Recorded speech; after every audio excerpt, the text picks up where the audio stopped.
Good evening, everyone. My name is Malcolm Hackett and I chair the board of the community company which owns and operates the 5 local Bendigo Bank community bank branches centred on Nillumbik Shire. Welcome to the first Bushfire Resilience webinar of 2022, Horses and Bushfire, What Do We Know? This series of presentations has been organised by Bushfire Resilience Incorporated, an independent, not-for-profit association focused on improving community awareness and preparedness for the threat of bushfire. Kirrilly's presentation today will be followed by a panel session, then a presentation by Kevin Tolhurst before we finish with a Q&A session. These webinars have been organised on the lands of the Wurundjeri Woiwurrung people. BRI acknowledges the traditional custodians of the many lands from which you join us tonight and the Aboriginal and Torres Strait Islander people participating in this event. We pay our respects to their elders past, present and emerging, and celebrate the diversity of Aboriginal peoples and their ongoing cultures and connections to the lands and waters across Australia. Please note that the webinars and the presenters are providing information, not advice. Our intention is to provide general information about risks to property, people and horses. It's your responsibility to seek advice for your particular situation. This may be a sensitive topic for some people, and suggested services are shown on the screen. Thank you to our sponsors, Bendigo Bank Community Bank Branches, CFA, FRRR, the Foundation for Rural Regional Renewal, Warrandyte Riverside Market, Nillumbik Shire Council, Safer Together, and Rotary Diamond Creek. And finally, Davey Pumps. Like other community banks, we are a for-profit social enterprise, which returns up to 80% of our profit through community strengthening sponsorships back to the communities which support the branches. One of those very large communities of interest in our region are horse owners and the clubs which bring them together. Our community banks have had a long history of supporting the projects developed by these groups. Our community bank branches have provided funds towards accessible riding programs at St Andrew's Pony Club, disabled access and upgrade facilities at Hurstbridge and District Adult Riders, sponsorship for the Kangaroo Ground Adult Riders and undercover areas at Yarrambat Horse and Pony Club. We've also made a significant contribution to the very successful Large Animal Rescue Unit, which operates as part of the Arthurs Creek CFA. Our support for this webinar is a further commitment to supporting horse owners and clubs. You will have noticed that banking in Australia is undergoing a dramatic change. In our patch, the big 4 branches are leaving town, and now our Bendigo Bank community banks provide the only walk-in services between Kinglake and Eltham. Our community bank staff have always been renowned for their excellent service, but now we are the only face-to-face service available. Our bank branches may change over time, but we won't be leaving town because this is where we live. We were established by the community, and if you support the branches, then we can continue to support you.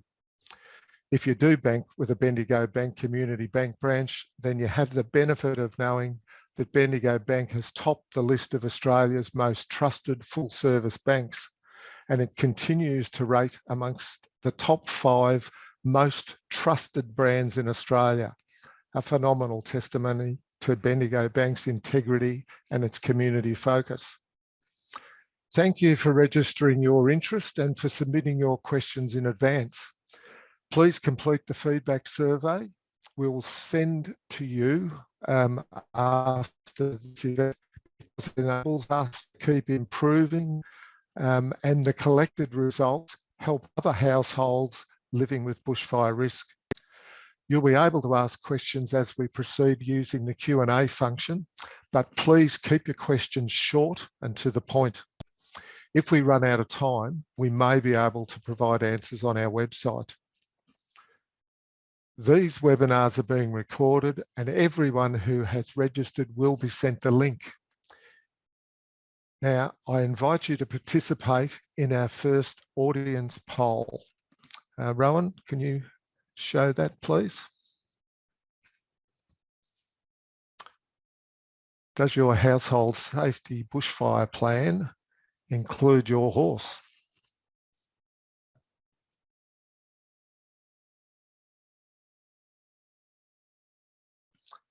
Now, everyone is invited to participate in this poll, and we'll discuss the results later in the webinar.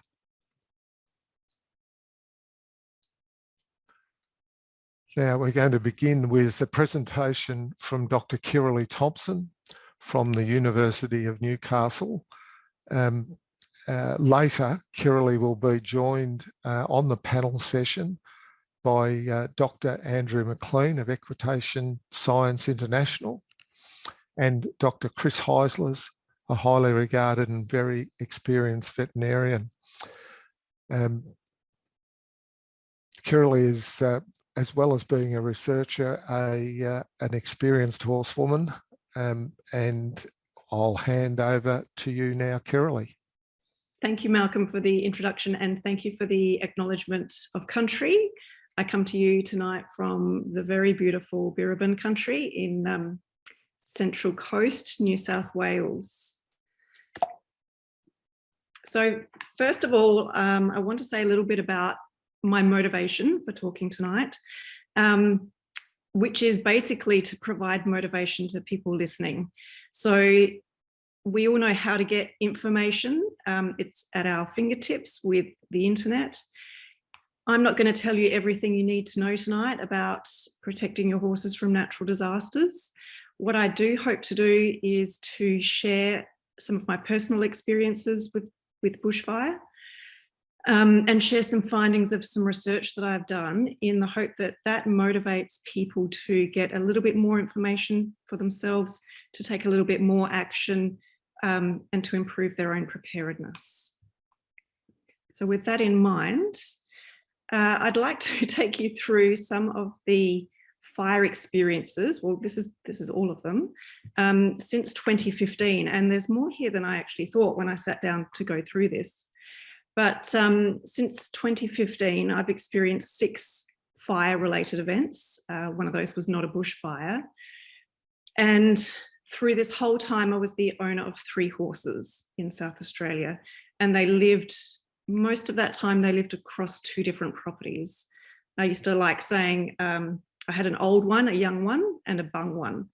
And so the old one would be on a different property because she had different needs. I didn't need many facilities for her. So she would be on a separate property, usually within 20 or 30 minutes of the other 2 horses. At the time, I was sad that they weren't all together, but when I started experiencing these fire events, I was glad because if I had 3 horses in one location, it would have been very hard to move them all at the same time because I still own 1 double horse float. So the first event I experienced was in January 2015. This was the Sampson Flat fires. To be honest, I can't remember how I became aware that there was a fire coming towards in the direction of an agistment property where I had 2 horses. But I remember driving there with my float to pick the horses up. One horse was fairly young and I was concerned that it would take her a while to load. And somebody turned up with a float. Turns out I knew the person, but she was just driving around looking for horses to collect. She'd seen on Facebook that there was a fire and she was doing the best she could to help. And that was the start of my experience of how social media can impact fires. And at that time in South Australia, that was a very common approach. It still is a common approach. I'm also the vice chair of the Horse Federation of SA, And Horse SA built a lot of capacity and knowledge amongst the local community. So even just across these 6 fires, I've seen the behaviour of horse owners really improve and really streamline. In April 2018, a fire actually started on the property where I was keeping 2 horses. This was a different property. I was in the middle of a Horse SA meeting. Someone messaged me a picture of the fire scar from, or of the fire area from a CFS website and said, "Isn't this where you keep your horses?" I logged into Facebook and the property owner had put up a sign saying, "Help, my property is on fire." I drove in the direction of that fire.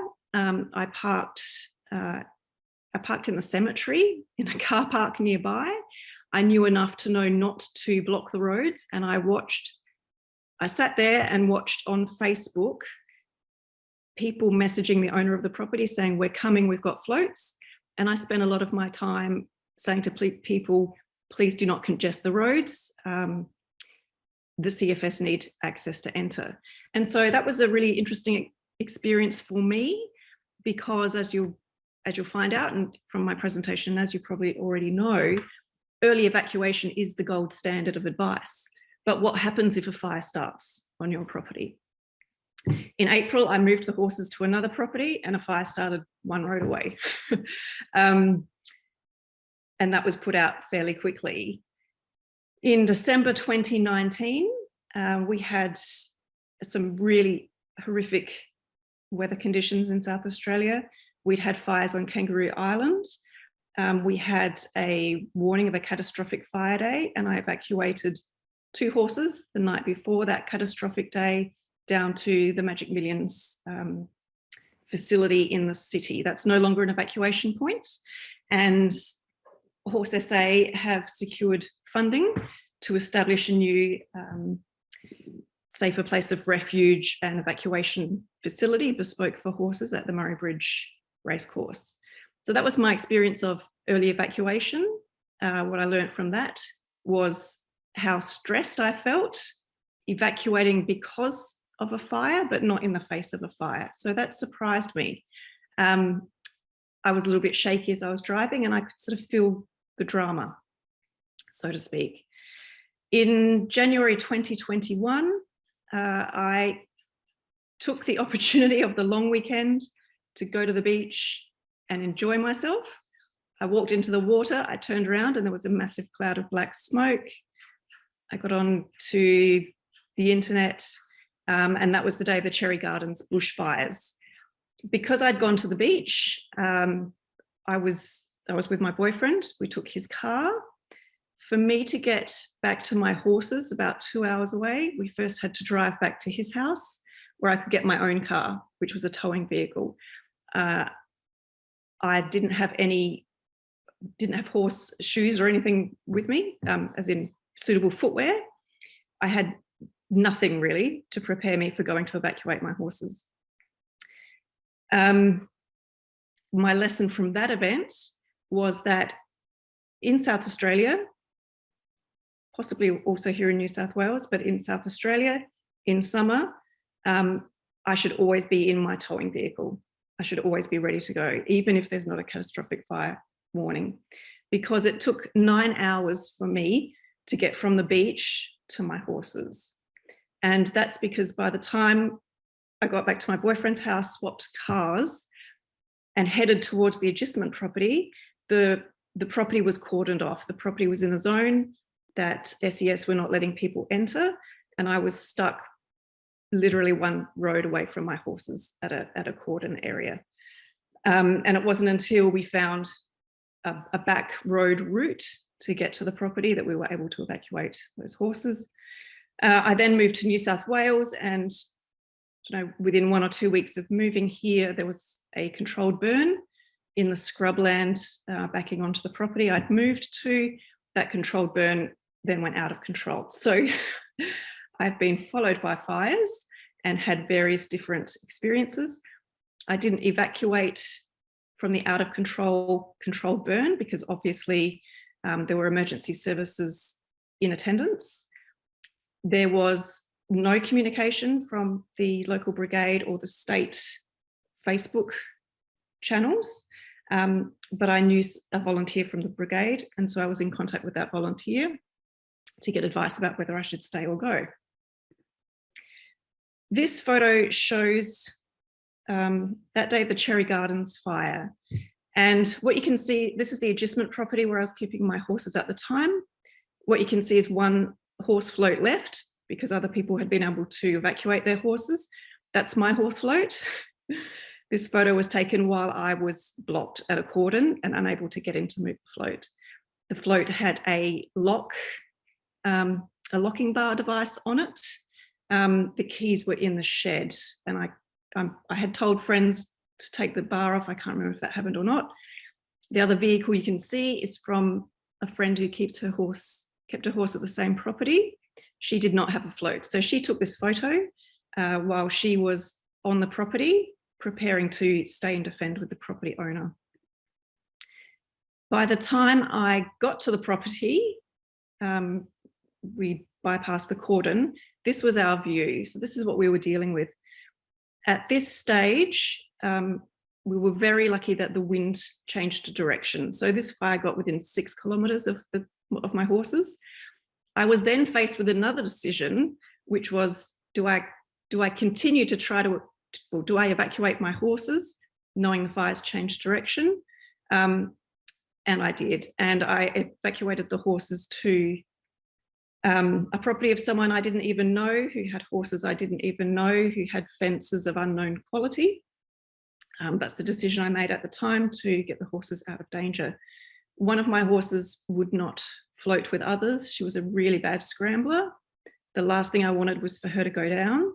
And I knew that emergency services, the last thing they would want to do was to come and deal with a large animal rescue at the same time as a fire, and that resourcing would just not be available to me. I was lucky that somebody came and volunteered to transport that horse for me. The risk with that was that I didn't really know the quality of that float or the quality of the driving. So I did take a lot of risks, calculated I felt, but these are risks that I took even as someone who had been researching bushfires and horse owner behaviour. So if that's sort of my personal experience with horses, and I'm just going to go through now some of my professional or academic experience. So I'm a social scientist. I research people's relationships with horses quite broadly, but I've been involved in three major projects in particular. From 2013 to 15, I looked at the impact of pet ownership and animal ownership on people's behaviours during natural disasters. Before I started my research, really the only research you could read was about dogs and cats. And it was research that said dogs and cats were a risk factor for people evacuating. So the research that I did was first to include large animals like horses, and second to look at how we can turn that risk factor into a protective factor. In 2014, I led 3 community bushfire task forces within a couple months of 3 significant fires that had happened in South Australia. They'd all started by lightning strikes. Bangor was a fire that actually went for a month. It really moved around that area, and it ended with floods. Eden Valley was a really fast moving grass fire, and Rockley was another fire around the same time. So I'm going to present to you some of the findings of the interviews we did with horse owners from that project. And I'm currently involved in a project at University of Newcastle, where I also work in partnership with Hunter New England Local Health District. We're looking at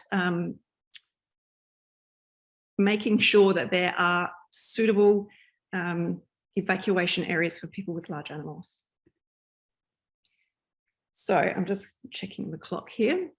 So I already mentioned that a lot of the research on the impact of animals on people's evacuation and preparedness behaviours had been done on cats and dogs. But I knew as a horse person myself that horses and horse owners are different to dog and cat owners, although it's not an either or scenario. And we know that a lot of horse people own dogs if not cats as well, and other animals. But horses are kind of in between livestock and pet. If people could have horses in their homes, they probably would, in the same way that they have dogs and cats in their homes. But because of horses' needs, and obviously very practical reasons, they live outdoors in the way that livestock often live. But it's easy for non-horse owners to not understand the kinds of risk-taking behaviour that was and still is very common for horse people to take, because they see their horses very closely like pets, and or they may see them as family members. Research on dogs and cats has shown that people will try and bring more pets with them than they can fit. Some of the factors seen for a failure to evacuate is not having enough animal crates. But really with horses, you can't fit more horses into a float. I know there's going to be an exception to this that somebody's thinking of right now, but in general, someone like me who had 3 horses and a 2-horse float, that's a real problem for evacuation, and that requires some major foresight. And whilst it wasn't intentional for me to keep horses across 2 properties, where I had the opportunity to bring them together in one, I ended up not doing that because of my experience with fires. Because horses are not kept in or very close to houses, it can be easy for people to not include them in their household plans. And because they're outside of houses, there's often people not preparing a plan specifically for stables or paddocks. And then we have agistements. And so people who own horses may keep them elsewhere. And what this means is, at the time of a fire, and perhaps that example I gave of the property owner who said, my property's on fire, help. Instead of people driving away from that fire and leaving the area clear for emergency services to deal with, what we have with agistment facilities is a whole lot of people driving into dangerous areas, putting more pressure on emergency services, potentially blocking roads, potentially causing accidents that would distract people from doing the work of helping animals. And agistment also means that you as an agistee or the property owner might find yourself responsible for other people's horses, whether you have agreed to that or not. And we might find a piecemeal approach on an agistment property. So where it's a case of every horse owner for themselves in terms of developing and deciding on their own plan, this could mean that everybody comes and removes their horse except possibly one person, which could mean that a horse is left behind. And Andrew's on the panel to talk about horse behaviour, but in terms of animals staying calm, we know that horses are social animals. They feel safer with company of their own species.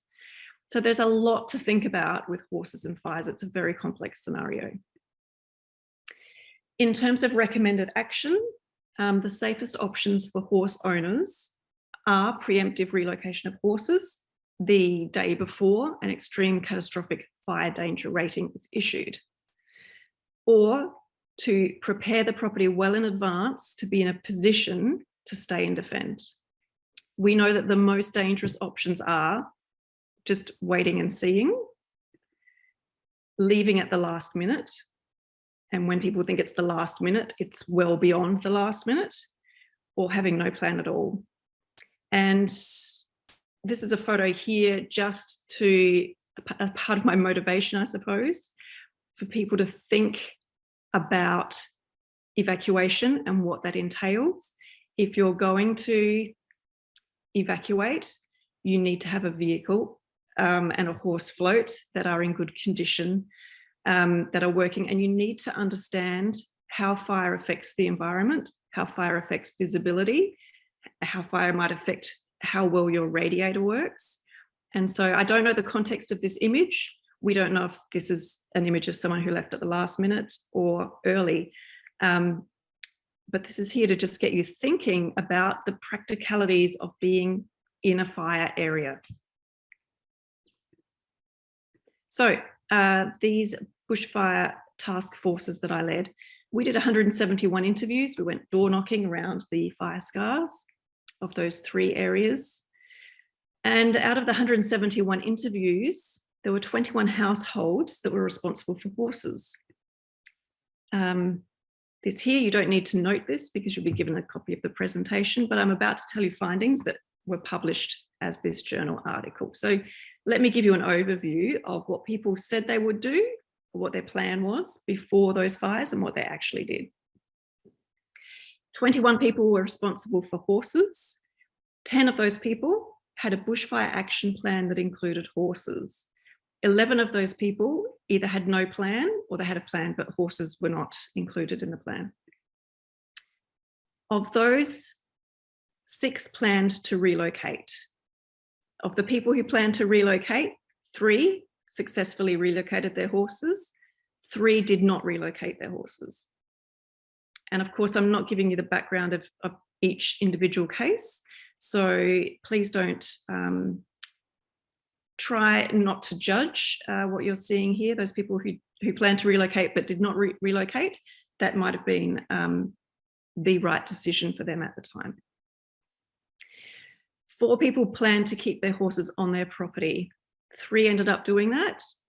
1 household did attempt a late relocation. Of the 11 people who had no planned actions for their horses, 1 of those relocated all of their horses early. 1 of those relocated all of their horses late. 1 of those relocated some of their horses late. And I remember that interview, and these were people who had previously successfully stayed and defended their property against 2 other fires. But they realised that this fire was not like the other 2. And so they relocated some horses late. They had to leave 2 horses behind at their property. And 8 of those 11 did not relocate. So let me just summarise across all of that. That actually made up 9 different scenarios just out of 21 households. As I've already said, please don't judge them as right or wrong. People made decisions at the time with what they had, and it's very hard to know what would have happened if they'd made different decisions. So it's really hard to judge. But what we do know is that their intended action and their ultimate actions were different. Planning to relocate did not guarantee successful relocation. Previous success with fires did not predict future success with the same strategy. Households that had a vulnerable person in them did not relocate horses. So not every household is going to plan to relocate horses, and that's okay. Those households, however, need to think about setting up the property so that the horses are in a position of passive defence if they are going to, if the humans are going to leave the property. What we learnt from these interviews is that plans need to be adaptable, but they need to be adaptable to scenarios that have been well thought through. Plans should be reassessed. And even in this case with vulnerable people, it could be someone with a permanent disability who's vulnerable. It could be someone with a temporary disability. And plans need to be updated all the time to account for different people in the household with different and changing needs. And plans need to be conditional and scenario based. And I've already said, you can have your single gold star plan for early evacuation. But if that's not possible, are you prepared to be able to stay and protect yourselves at home?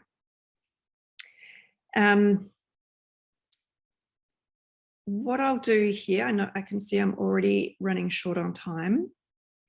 Some of the reasons why people either didn't evacuate or evacuated at the last minute was they really had a low perception of risk of fires. And this is where I encourage everybody to learn as much as you can about fire behaviour. And Bushfire Resilience Inc. already have some webinars that you can access to watch about this. One interviewee was using their horse's behaviour as an evacuation trigger. So they looked out the window, they said their horse wasn't too worried, so the fire can't be that bad. And perhaps that's something that Andrew can comment on. We did see at that time, this was 2014, and I'm pretty confident that we've changed some of these perceptions, but in 2014, people were still reporting opening external property gates to release horses, which is certainly not a strategy that emergency services would recommend, and would probably put your horse in more danger of being out on roads with a lot of emergency vehicles. However, the things that did help people relocate were prior identification of a safer place to go to, being connected to their local horse community, because that provided a network for information to be disseminated. It provided transport assistance for people who needed it. So I'm going to be just a couple minutes over. I hope that's all right, Malcolm. But this is my penultimate slide. Here's my takeaways. Disaster planning is part of responsible horse ownership. Everybody knows the 5 freedoms we need to give, and we know that as good animal owners, we need to give our animals food and water and shelter. I believe that disaster planning is part of providing shelter. I encourage everyone to learn about fire behaviour, to learn about horse behaviour, and to learn about human behaviour. And I haven't said much in the slides tonight about human behaviour, but some people will be surprised by how they respond to a fire event. If you've never experienced a fire event, you really don't know if you're the kind of person who's going to handle that with a clear head, or to go into a freeze or shutdown mode, which is a biological fact for many people. It's something that you can't think your way out of. So you really need to learn about human behaviour, how humans respond to stressful events, how horses respond to stressful events, and what the combination of stressed humans and stressed horses can do. Now, the last thing I want to say, I want to address the elephant in the room. We know that the increasing frequency and intensity and unpredictability of bushfires in Australia is related to climate change. And so you can go online and find a lot of information about how you can prepare your own property, your own horse, and yourself for fires. And I really want you all to go away and do something about that tonight or tomorrow, and to commit to making a change, to getting a bit more information, to doing a new action. But we also need to minimise as much as we can climate change, so that we can reduce the likelihood of these events happening, because they will happen. We're never after a bushfire, we're always in between bushfire events. So let me leave that there. Thank you very much for listening. I'll leave you with this link to some useful information that you can get from Horse SA. There's some fabulous resources there about emergency planning. And you can also check out the emergency services in your own state and the other states to look at the different planning tools available. So thank you very much. Thank you, Kirrilly. Rowan, you've got those poll results up. The panel, would you like to comment on what you see there, what you think those things mean, and I guess how they might fit with the things Kirrilly's been talking about? Kirrilly, do you want to make a comment while we find out where the others are? Sure. So 41% of people have a household plan that includes horses. So I would say well done to that 41%. Now, horse people know other horse people. Why don't you, people who have a plan, ask around your horse friends, find out who these other people are who don't have a plan, buddy up, get together, you tell them what your plan is, get them to play devil's advocate and say, yeah, but what about this? But what if that happens? And then offer to develop a plan for the friend together. That's my first thought. Great idea. I could also see that 1% of people have practiced their plan. I guess I'm not surprised that that is low, because, you know, we really are, we're still in a behaviour change sense fighting to get people to develop a plan. Research suggests that having a written plan is going to help you be more successful. Practicing is another thing altogether. Once again, I think that's something that can be encouraged with a buddy system. Practicing a plan, it doesn't mean, it's not just an opportunity for you to test the plan you've put together, but it forces you to do things like identify where are you going to take your horses. If you own more than 2 horses and you have 1 float, which 2 are you going to take first? Because you may not be allowed back in. I was stuck at a cordon and not able to get 2 horses in that first trip. But equally, I could have gone and moved 2, then offered to take a friend's horse and been stuck at that same cordon. You probably are going to have to make some tough decisions. You might have to leave a horse behind. That's okay if that's the decision that you have come to in an informed way, and you've put other strategies in place to do the best you can for the horses that you can't move. People with multiple horses really need to think about which are the 2 horses out of multiple horses that they're going to take with them. Sometimes the horses that they want to take are the ones who have special quirks, like the horse that I had, who wouldn't travel with other horses. So it's really, practicing forces you to come to terms with some of these difficult decisions. We better move on, Kirrilly. Rowan, can you put up poll number 2? And perhaps while Rowan's doing that, I'll invite our panelists to come on. I think what we'll do here is sort of divide up and give you an opportunity to not go over the same ground, but I think what would you do in terms of planning before a high risk day, and what sort of actions when there is a fire? If we tackle those first and hear from Andrew and then Chris, and then any discussion that can take place out of that. So that planning before a high risk day, Andrew. Yeah, well, look, just to get the ball rolling, I think that even if you're not a planner in most things in your life, it's really important to take this very seriously, and don't wait for a near miss or a lucky escape to think you really got to get a plan together. And I say that from my own experience, because in 2005, we had the AEBC, and we're at Clonbinane, right at the front of those devastating Black Saturday fires, where pretty much began on our doorstep in Kilmore East. And we were fortunate, because in 2005 we had a very lucky miss with a reasonable bushfire that went to the bottom of our property, but that made us take action. And we'd thought about bushfires before, but it always seemed to be one of those things that other people have, and it was awful, but that's how it was. But this 2005 scare made us have a plan, and it was that plan that saved us in 2009, because during that fire, 9 out of 10 houses on our road disappeared, and we lost 2 of our neighbours. And most people didn't have a plan, and we were very fortunate that we actually had a very good plan. We had a fire tanker. We knew exactly what we were going to do.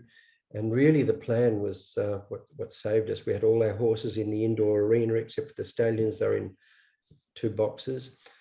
And knowing what you're going to do is so important. And also, if you have other people's horses, then it's really important to make sure that it's very clear to them, in not just in say so, but in a written document, that they're very clear about what your intentions are with the fire, and that they're okay with that. But planning ahead is really everything. Chris, do you want to comment on that, planning before a high risk day? No, just to concur with Andrew and Kirrilly that a plan's important. I was in my veterinary practice on the edge of the fires around Kinglake and Strathewen, Yarra Valley in 2009, and it was fairly stark. And there weren't too many, but the few properties that had a solid plan certainly coped a whole lot better in regards to their outcomes with regards to, you know, their animals, horses, let alone themselves. And the property owners that had no plan, it was very hit and miss how things turned out for them and their animals. I think the more thorough the plan, the better. I mean, even just thinking about your plan and having a few sort of thought bubbles in your head, I think is of some value, but really solidifying a solid plan. And as Andrew mentioned, most of us aren't planners as such, but there's some really good resources on, in particular, the Agriculture Victoria website, which guide you through making your own plan. And every property needs a different plan because all of our properties are quite different in their characteristics and risk profiles and what animals we have.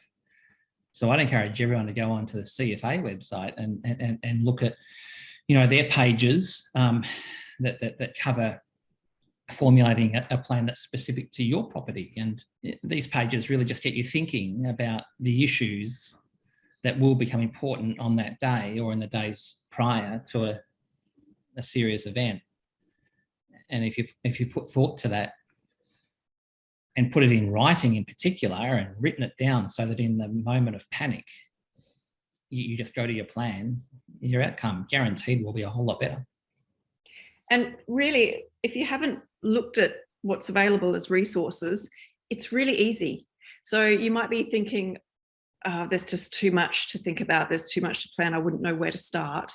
Please don't let that stop you from starting a plan, because you can go to websites like CFS.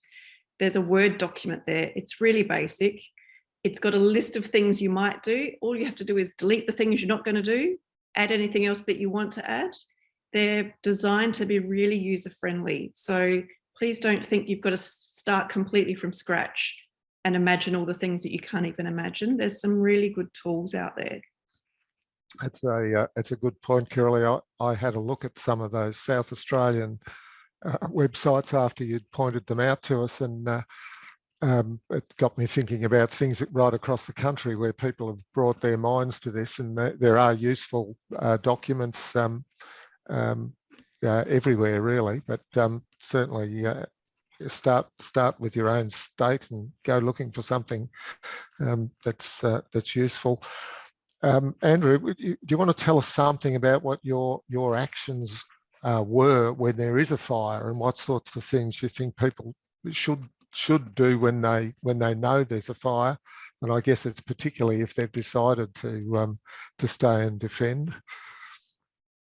Yeah, I think we have to really rethink the stay and defend idea, because it was a very dangerous thing to do. So we found in the 2009 fire. So I think you should have a double strategy, in the sense of doing what you can to defend the place in case it's a near miss, but well and truly before the fire's anywhere near. And if it's a significant fire on a very hot day and it's very windy, as it was in 2009, you really should be planning to get out, and therefore well before you need to know that your horse floats okay, or your truck or whatever, or you can hook it up, that your horse will load into the float well, or horses. As Kirrilly said, you've got to really have a clear kind of triage in a sense of knowing what horses you would prioritize, and that's a very difficult decision. But you haven't got time to muck around thinking about it, and also just having all of the your evacuation direction in place. Like, what are in your plan? Where do you go? We had only one choice in 2009 because we were at a dead end road. Well, it went into the state forest, but we had to be very wary of anything from the north, because we had to go north to get out of the fire. And North was the direction that was the most problematic and scary for us, because north winds are hot. So you need to have a plan of where you would go. That might and which direction you would go, and that would also mean checking out all of the possible places where you could go, and depending on which way the fire came. So there are all of those sorts of things, and recognizing what you would do. It depends on the number of horses you have, but how you would deal with those horses beforehand. If they've got rugs on, for example, that's a dangerous thing to have on the horse, and just everything about your personal protection gear as well. I've conducted a few interviews with people about their preparations, and you mentioned rugs. Are there other things like that, Andrew and Chris, that that if someone is unable to evacuate or has made a decision to stay, preparations that they must take? The rug issue is a good one, because there is always debate about that, but certainly agree with Andrew that across all of the fires over the last 10 years within Victoria, horses, the advice out of those has always been that horses should have their rugs off. I do understand there's a couple of companies that are making so-called fire safe rugs, and I can't vouch for any of those. However, we need to remember that during these fires, horses are overheating. Horses are extraordinarily good at controlling their own body temperature through sweating. And even if we have a fire safe rug, it may be detrimental to the horse's outcome to have a rug on that horse, even if it's a fire safe rug. In all of the horses that we saw in 2009, and also that other veterinarians have seen since, the severest burns are not on the trunk of the horse. They're the legs, they're the face, they're the perineum, they're the udder, etc. Areas where rugs are not really going to protect anyway. So I think rugs is a really important one. The obvious ones, horses, and Andrew can speak more authoritatively on this than I can, but horses are flight animals. They don't think about things too much. They react to a situation. They will run away from a fire when they can't run any further and the fire fronts at them. They tend to jump the fire and go onto burnt ground. So in other words, having open paddocks with low pasture that's been well eaten out, and opening adjoining paddocks up so that horses have an option of where to go. More often than not, horses fare quite well through a fire if they have that available to them. Now, that's very different, of course, in a situation where it's a small property that is surrounded by heavy vegetation,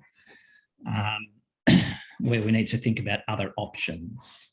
So I think planning for an open area with short or no pasture, ensuring an adequate water supply, because we may well not be able to see these horses for 4 or 5 days. So there needs to be pre-thought put into having water for these horses for that period of time. And a huge one, I think, is making sure our horses are identified. I would hope every horse has a microchip, and that microchip is registered with a central registry.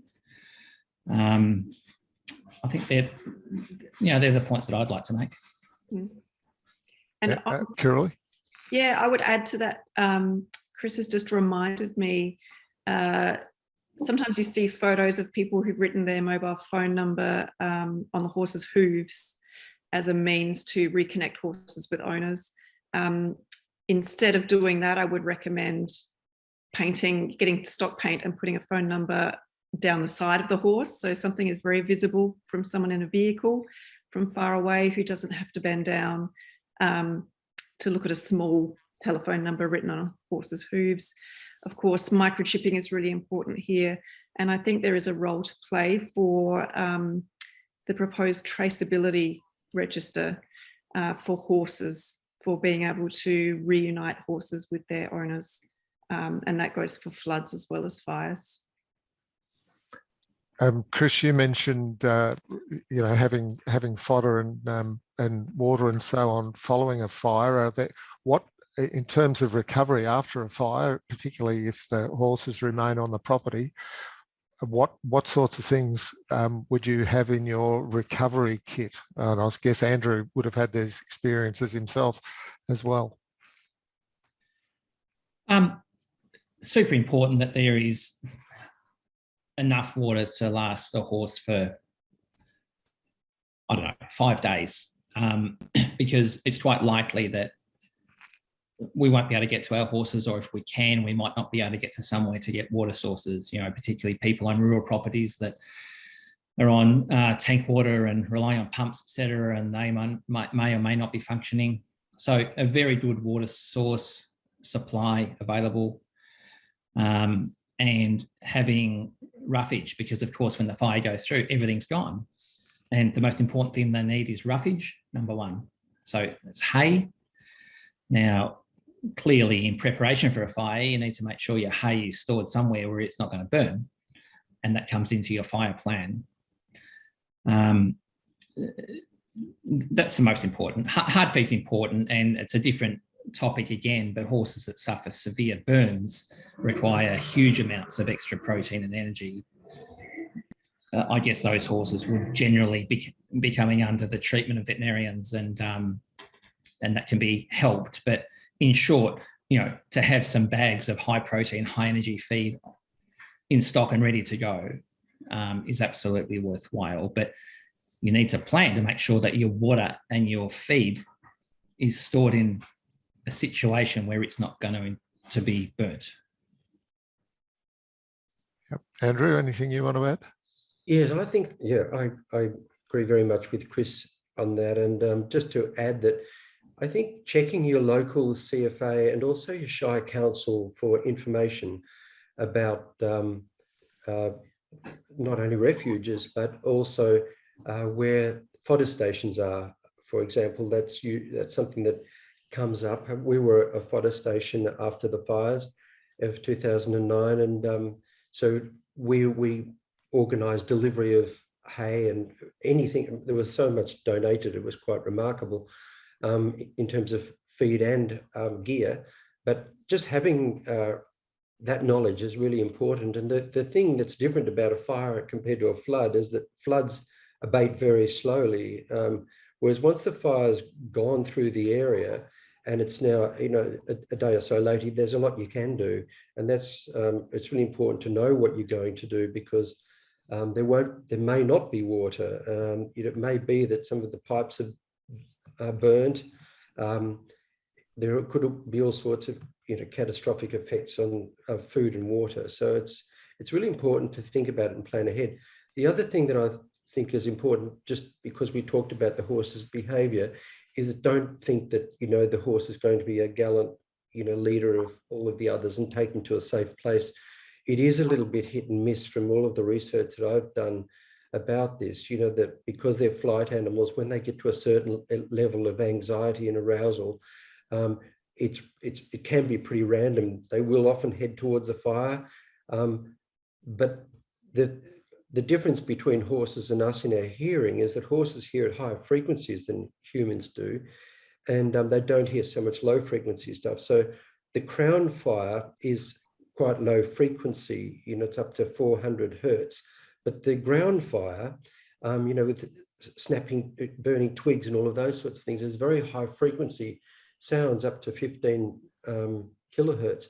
And so that is really scary to horses. I think everybody knows how horses hate crackling sounds of microphones and any kind of snapping. That's why clucking makes horses aroused and makes them go.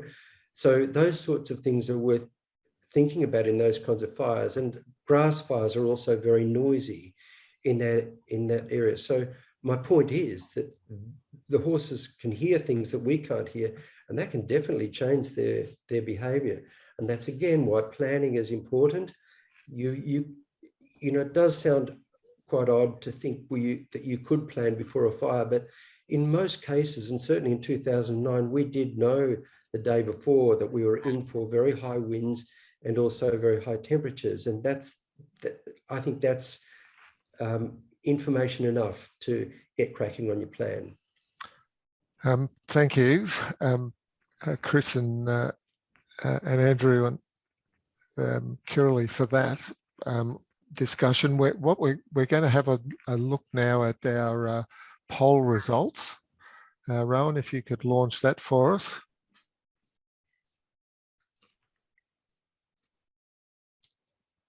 Okay, Andrew, any comments on the outcomes of the poll? Well, first of all, I think it's fantastic that people have practiced loading when it's dark. Maybe that's just because they've loaded their horse when it's dark anyway. But I think that is also a really important thing, because the horse may very well seem to load quite well in light, but when it's half dark or dark, that might be a different proposition.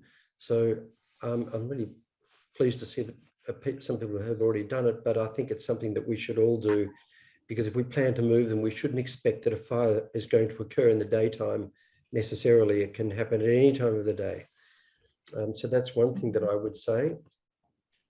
And if people just Google videos during bushfires, I forget that northern area of Tasmania had really bad fires. I don't know, maybe 5 or 6 years ago. Someone else probably know better than me. I remember the footage shown. Someone was on the beach. 1 minute it was day. As the fire passed, it was almost like night. So it can be during the day, but the fire can cause the sun to completely disappear. There can be ash, clouds, all sorts of things. So it's really important that you try and immerse yourself in as much, you can do a whole lot of vicarious learning about what it's like to be in a fire. And Andrew's already spoken about the sound of a fire. So sometimes in our minds, what we imagine a fire to be like, and you don't know unless you know. So yeah, get online, have a look at some videos and have a look at what happens to the environment during a fire, even just the radiant heat, the ambient heat, and the physical impact that can have on people. All right, let's move on now. Can I invite Kevin Tolhurst from University of Melbourne he's going to cover some issues for us when assessing a property. Thanks, Kevin. Thanks very much. So I guess what we've heard so far is a lot of really useful information about the horses. What I'd like to just sort of indicate by looking at two separate properties in a relatively close proximity, just a couple of kilometres away from each other, how different the fire environment is that they might be subjected to. So here I've shown a property in Strathewen, another one in Arthurs Creek, with some circles around at 5K and 10K. The fire on Black Saturday was travelling at more than 10 kilometres an hour. So a fire 10 kilometres away will be potentially at your door in an hour, or much less if it's spotting. So you need to look at a fairly broad area around your property to really understand the nature of the fire. And here we've got forest for the Strathewen property, for example, to the west, north, east and south east, and even to the south. Arthurs Creek has a bit more of an opening to it, particularly going out to the metropolitan area. That's all important in terms of where the hazards might come from. So the Arthurs Creek property we see here, there's some forested area in fairly close proximity over here.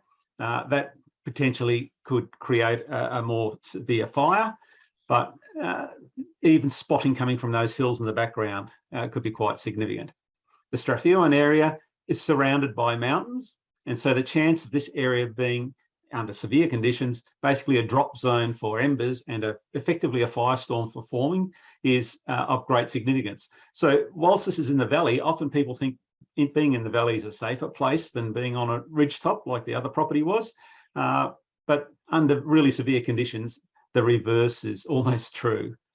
So I guess if you want to make a comparison between the properties, the hazards that we're looking at are heat, and that heat might be heat from a convective heat or radiative heat. On the first property, which is largely surrounded by grassland, that heat may persist for up to an hour, whereas in property 2, where it's more surrounded by a forest area and you may expect more spot fires to form, it could be 4 hours or perhaps even more that you're subjected to potentially lethal heat because of the recurring fires in that area. Talking about flames themselves, which are obviously potentially lethal. In the grassland area, it might be more like 10 or 15-minute exposure. And likewise in property 2, the flames might be of similar time, but as I said before, the heat is quite different. The ember showers can be quite different, both embers hitting you, but also starting fires. In property 1, it might be 1 to 3 hours. In property 2, it could be up to 8 hours. The smoke is a major issue, both in terms of breathing and visibility. Again, property 1, the exposure might be for up to an hour.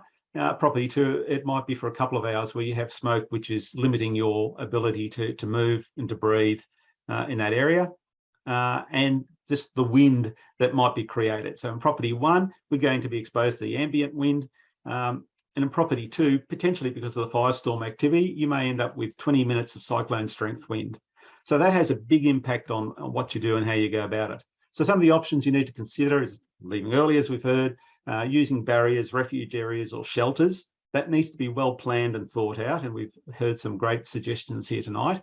And we need to reduce perhaps the nature of those hazards by slashing, ploughing, heavy grazing, or reducing fuels around the area. But all of that needs to be done months or even years before to make sure that you're in a good place.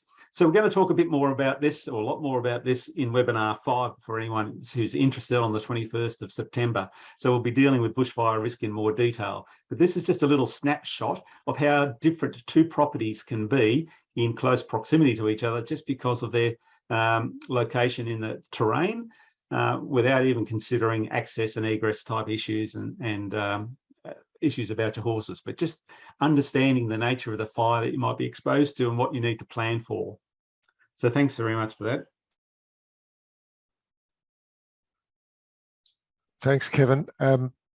In preparation for this, I was talking with another bushfire resilience person who commented that using those Google Maps, looking from above at her property, made her think completely differently about where the safe zones were and how she might manage her horses. So that's a great little taster for people, and it would be great if they followed up with that September webinar. Okay, we're running a little behind, so we'll move straight to our questions now, and our panel are going to have a crack at these. What are the essentials to have packed in our float-on vehicle on the day, the grab bag? What sort of things? Anyone want to take that up? Yeah, there are lists that you'll find online. Mostly they include some veterinary supplies, spare halters and lead ropes, buckets, and enough food for several days. And I can say that the time that relocating is hard, there was a lot of work involved for me tending to horses that had been moved to other properties. In one situation, my friend had taken in about 8 horses and they were all living on her dressage arena for a week. And I think we might have gone through her whole summer water supply, and she had to buy in more water after that. When I evacuated horses to Morphettville Racecourse, I evacuated because early because it was catastrophic day. It meant the horses were in stables in extreme heat conditions, and I was driving to and from them in extreme heat conditions. I think I was sick at the time anyway. The Magic Millions were amazing in opening up their facilities for horse owners. There's no way it would have worked without the dozens of volunteers who were walking around all day, filling up people's water buckets for horses that had been, some people had left horses there and they had to go to their job, or had to care for their family, or they had to go back to their property. So it's not just thinking about planning for what you need to do to get your animals out. but how are you going to care for them in the days after? And from a long-term perspective, the more you have socialized your horse to live with other horses, the more simple you can keep your feeding regime, the more simple you can keep your rugging regime, means your horse is going to be much more resilient if they're in an evacuation situation or scenario. Let's go to something veterinarian. Chris, can you give us a quick rundown on the possible medical issues to look for post-fires? We've got a couple of days to talk. Yeah. Look, in reality, I think most horse owners are educated enough to realise when their horse has a significant issue that needs veterinary treatment. And if and when that happens, then of course that horse should be taken to a veterinary clinic or a veterinarian coming out. But the problem with a fire situation, as we all know, is that getting that horse out and or getting a veterinarian in is often difficult, if not impossible, for sometimes many, many, many days. So I guess for brevity, rather than talking about, all of the sequelae, that the main things to remember are that smoke inhalation is a relatively minor issue in Australia with our bushfire situation compared to in the United States, where they have a lot of barn fires. Horses certainly will suffer some effects of smoke inhalation, and that will present as coughing, generally coughing, shortness of breath. There's really nothing that can be done about that on the property. And even in a veterinary hospital, it's a bit limited. We're waiting for the lung to repair. But thankfully, with our experience in 2009 and pretty much every bushfire since in Australia, the smoke inhalation issue rarely is a major problem unless horses have been stabled through that fire situation. But that's another topic of discussion in regards to preparing your property for fire if you plan to put your horses in a stable situation. The main thing that we see post-fire is, of course, burns, and we see them around the coronary bands. We see them up the flanks, the perineum, the face, around the eyes, the eyelids, etc. The most valuable first aid treatment for burns is cold water therapy. Now, I understand that post-fire, cold water might be limited. However, there might be a dam you can walk your horse into and use buckets, etc. Or hopefully in your pre-planning, you've ensured that you will have access to running water. So the 48 hours post-fire, when the burns are acute, between 2 and 4 times a day, cold hosing of the burnt areas is most valuable. Severely burnt areas should have an emollient cream put on them. And that's something important to have in everyone's toolkit, I guess, is creams such as sorbeline cream, for example, sort of soothing emollient creams. Manuka honey for your deeper burns is a no-brainer. I say Manuka honey, that's expensive. You can use any honey, but Manuka honey is purported to be better than normal honey. But honestly, the results with normal honey are very good. Remember that honey will attract insects, and that's a problem. So really, wounds that are treated with honey should be underneath a bandage. So having bandage materials, having honey, having a sorbeline cream or a vitamin E cream for the lightly burnt areas, and cold water. That's, they're the core things that you need on hand, and bandaging materials. And of course, as soon as you're able to, get your horse seen by a veterinarian, where the more advanced treatments may be put into place. I should say anti-inflammatories, like there's a lot of inflammatory response to these wounds, these burns, and to give a horse a little bit of bute is certainly of benefit, but that needs to be careful because some of these horses with severe burns are very prone to kidney issues, etc. So definitely bute in a moderate dose if you have some on hand. Antibiotics, I'd say no, not necessary, not of any value whatsoever. unless the horse is systemically ill, which is actually quite rare. It comes with much, much deeper wounds. I think that's probably all I've got to say on that, unless there are other questions specific. That's great, Chris. Can I, sorry, Sure, Malcolm, yeah, jump in. Can I ask Chris, Chris, is there any risk for introducing a horse to a paddock that has recently been burnt out? And I'm thinking in terms of grey horses sort of picking at new grass or picking at the ground where the fire has been through. Is there any risk for colic or other problems there?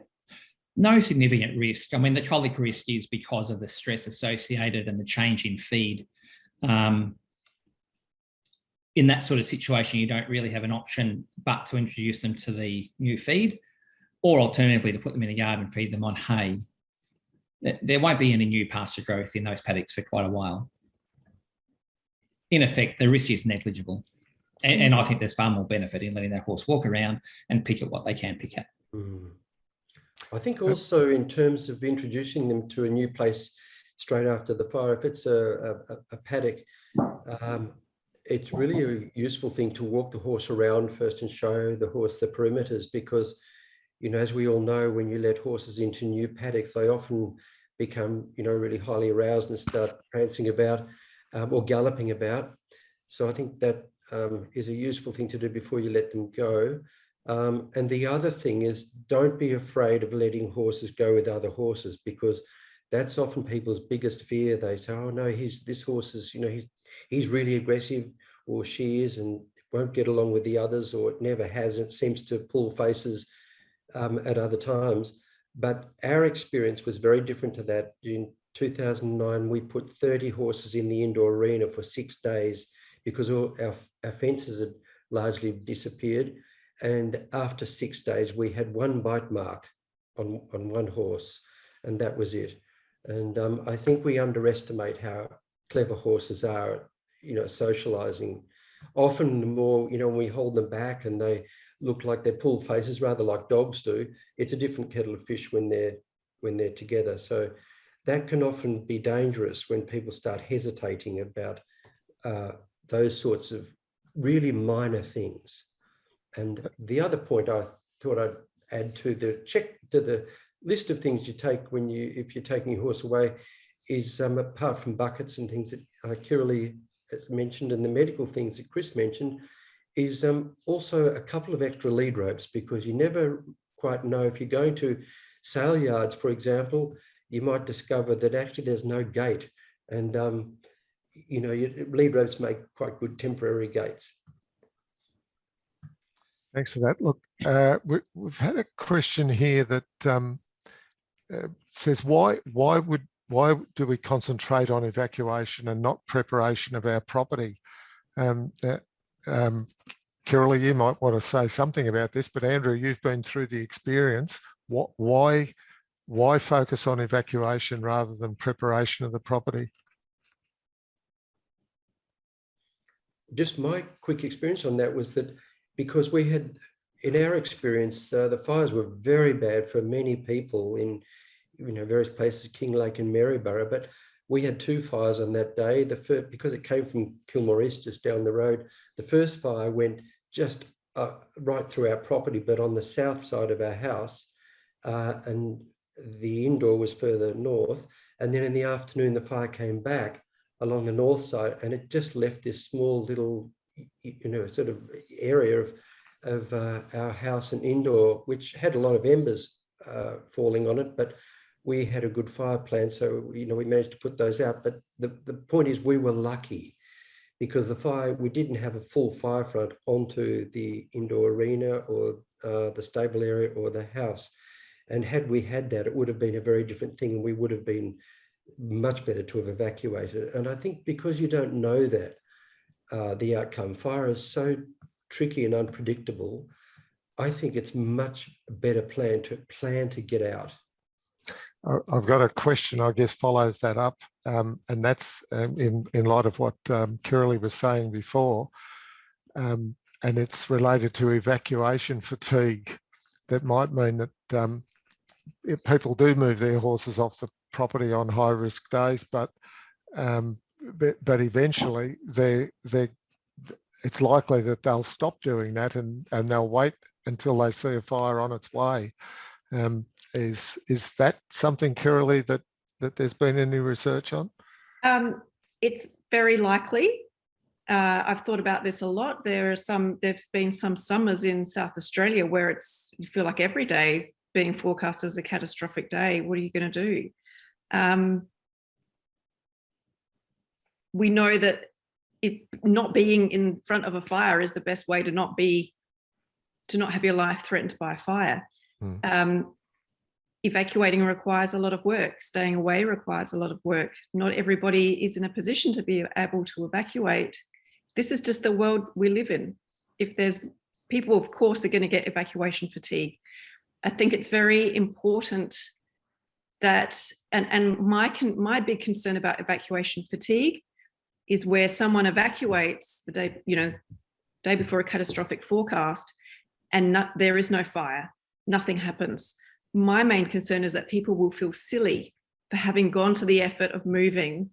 And so I think we really need to keep patting each other on the back. Well done, you evacuated.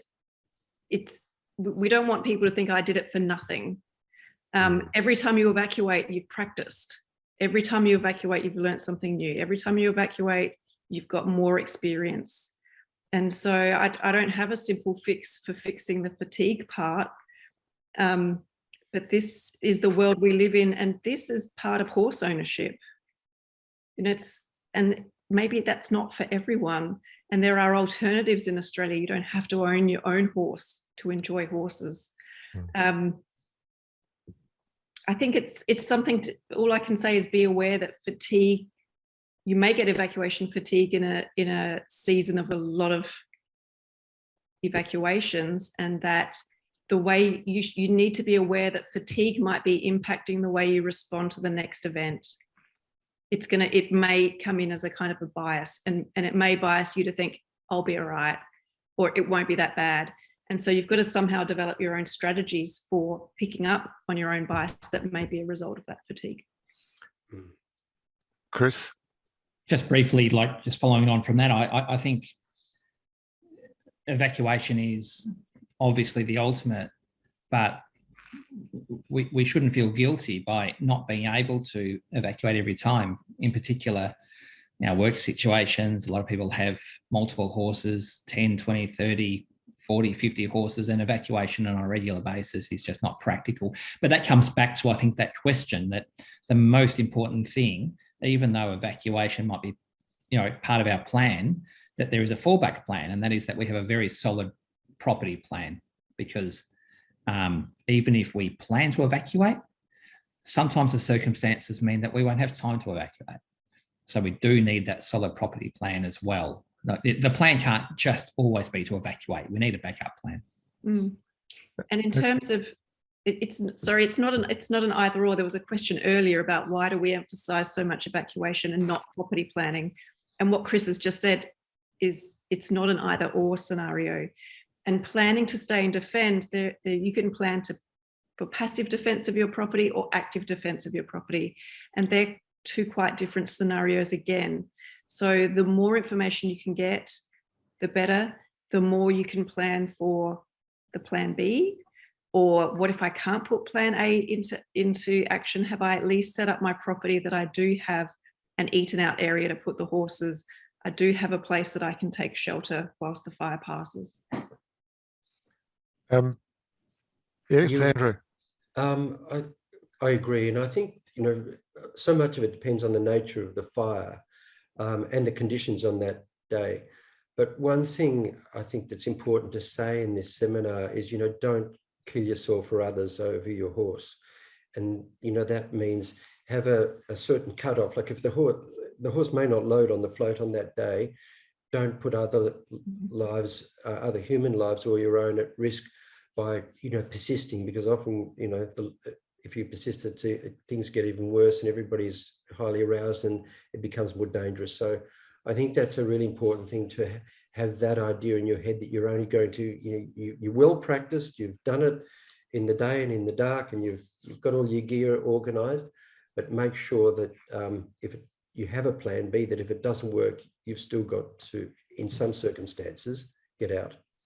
Kirrilly, someone's asked here whether having a horse on a property significantly increases the risk to the owners of being caught out in the open. Is there any research that you know of on that's human behaviour?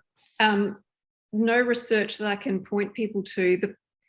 The difficulty with some of the research is in the very tragic cases where people have died, we don't know what their plan was to be able to form any kind of conclusion about the role of what plan they had in that particular outcome. We would hope that if horse people were going to stay on their property and defend, that they'd thought through things about that minimised the extent to which they were likely to be outside, if that's what that question was pointing to. Yeah. I guess this is a question for both Chris and Andrew in particular, and that's where would people find out more about horse behaviour during a fire? Where should they go looking? Any particular research?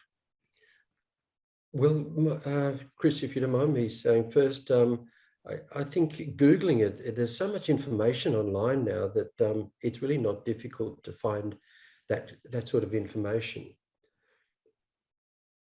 I agree, just with a caveat that there is a lot of really good information on Google, but there's also a bit of wacky information too. So just look at the site that you're looking at and making sure that it's a credible reference, essentially. Yeah, and so for people who aren't aware of Google Scholar, if you go into Google and you type in Google Scholar, you'll be taken to a version of Google which will only search, well, it will mostly search academic papers and peer-reviewed articles. So that's a good way to make sure that you're getting some well-supported and evidence-based information. I think as horse owners, we all want to learn more and more about horse behaviour, and whether it's regards to bushfire or handling our horse on a daily basis, riding issues, etc. I think horse behaviour is a really super interesting subject that people will probably enjoy looking into. And it is another important thing to know is that horses are all different, so they don't always follow the rules, and that's why the most important thing to do is to have your horse really well trained to do all of the things that you need to do, and make sure all the horses, if you do plan to move a lot of horses and you've got the means to do it, make sure they are well enough trained to, and they've practiced it well enough to do it. The other thing that I think is worth mentioning, just to circle back before we finish, because we're not far off, is on that first survey, is it's one of the things that stuck out clearly to me was that so many agistors don't necessarily have a fire plan. So people are actually, have their horses adjusted somewhere, but there's not necessarily a written plan. And I think it's really important to urge them to do that and emphasize the importance of having a clear plan, ask them what they intend to do, and get... We're going to need to finish there. Thank you, Kirrilly, Andrew, and Chris, for your very informative and I think challenging for some people panel session. And I'm sure those responses will motivate many in our audience to assess their property plans and prepare for how they're going to manage their horses in the face of a bushfire. And thank you, Kevin, for your insights into that, assessing a horse property for risk. And I'd urge people to follow up with that webinar on Wednesday, the 21st of September, about understanding your risk. And Kevin will be joined on that day by Justin Leonard from the CSIRO and Ian Bennett from the Bushfire Building Council of Australia. Now, tonight, when you leave the webinar, you'll automatically receive a short questionnaire. We really do want you to give us your comments, because It will help other people, and it certainly helps us to improve. I'd like to acknowledge Max Garner, Lisa O'Brien, Alan Bloom, Mark Gravel, Max Coleman, Fiona Mackin, Peter Mildenhall and Tammy Garrett for their commitment in conducting this webinar series and in maintaining a very informative website. And if you haven't had a look on the BRI website, do it. It's building with some fantastic resources. Special thanks to the CFA District 14 headquarters for their support in providing the webinar platform, and especially for the technical assistance and advice provided by Rowan Thornton, who tonight is doing this remotely from Western Australia. Finally, I'd like to say that our Bendigo Bank Community Bank branches have sponsored this series because the topics are fundamental to the safety and the well-being of our community. And if you're looking at your banking or insurance needs, please give one of the local branches in Hurstbridge, Diamond Creek, Eltham, Doreen or Kinglake the opportunity to quote, call in, give the branch a call, and you'll find the products high quality, very competitive, and you can discuss your needs face-to-face in the branch or with a mobile banker. Thank you, everyone, and good night. Thank you.